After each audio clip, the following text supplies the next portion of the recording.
नमस्कार दर्शकों, मैं सुनीता, आप देख रहे हैं और जीएम। मैं हूं आपके साथ आईडी शर्मा। आज हमारे साथ युवराज आलोक सिंह जुड़ चुके हैं, जो बीते दशकों से समाज के हित में कार्य करते चले आ रहे हैं।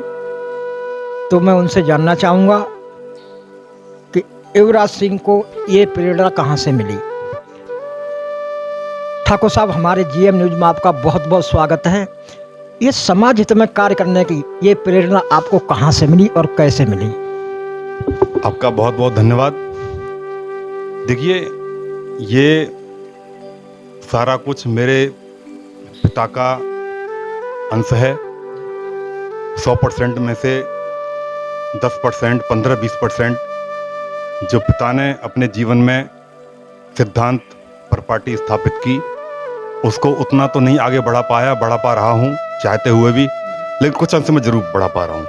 मैंने सुना है कि आपके पिताजी काफ़ी राजनीति में उनका वो रहा है, सेवाएं रही हैं। तो वो कौन सी पार्टी में थे आपके पिताजी जिन्होंने ये सेवाएं दी थी? मेरे पिता पुराने सोशलिस्ट रहे। आचार्य नरेंद्र देव जब लखनऊ के वाइस चांसलर थे, जब मेरे पिता लखनऊ में पढ़ा करते थे, उन्होंने लखनऊ यूनिवर्सिटी को टॉप किया था, प्रेसिडेंट भी थे।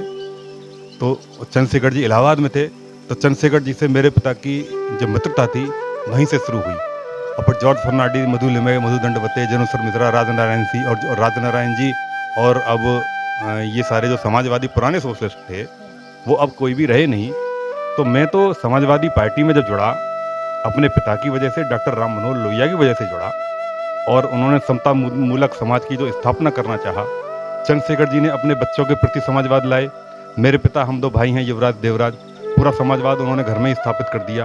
तो समाजवादी परंपरा से को तो हमारे खून में बना हुआ है, वो धूमिल होती जा रही है।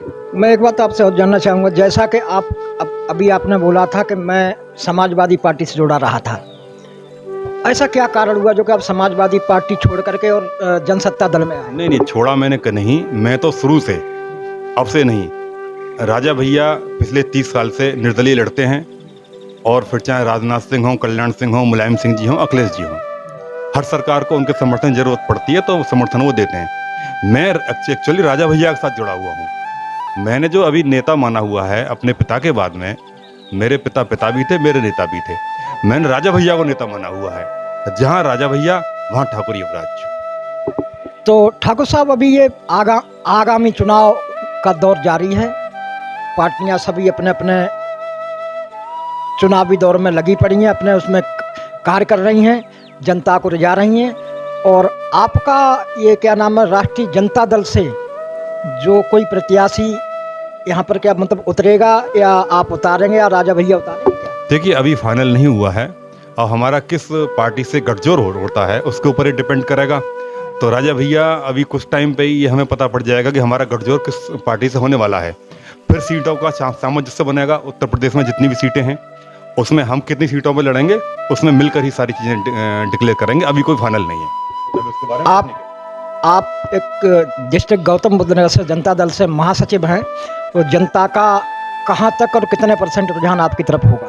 राजा भैया के प्रति जनता जनार्दन, उनके सिद्धांतों के प्रति, उनके उसूलों के प्रति, उनकी कथनी करनी में समानता के प्रति, राजा भैया के प्रति सारा उत्तर प्रदेश समर्पित है। और हम राजा भैया की नीतियों को लोगों तक पहुंचाने की कोशिश कर रहे हैं, बूथ स्तर, सेक्टर लेवल, गांव देहात, ब्लॉक स्तर पर। तो अब तैयारी तो पूरी है। अगर मौका मिलेगा तो यहाँ से हमारा प्रत्याशी भी उतरेगा, जेवर से भी उतरेगा, दादरी से भी उतरेगा। अब वो सीटों का किस तरीके से तालमेल होता है, जिस पार्टी से हमारा गठबंधन होगा, तो उसका सम्मान किया जाएगा, उसी रूप में हम फिर चुनाव लड़ेंगे। तो ये थे ठाकुर युवराज आलोक सिंह जी हमारे साथ।